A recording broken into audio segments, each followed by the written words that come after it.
कळतंय ना पूल कळतंय, कारण याची इंग्रजी कशी, read the passage carefully and give the answer.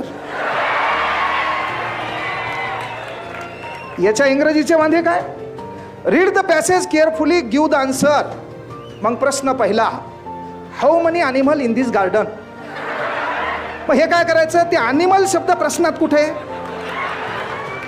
ते पॅरेग्राफ मध्ये कुठे पाहायचं.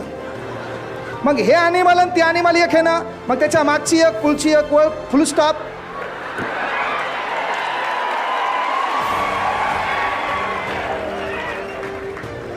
देवाची कृपा आमचं दलिंदर तरी बी पास.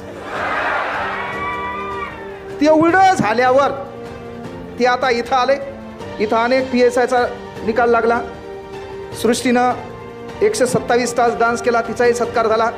त्याच्यानंतर सामाजिक संघटना आहे त्यांचाही सत्कार झाला. मग आता याला वाटलं आपलं काय बाबा,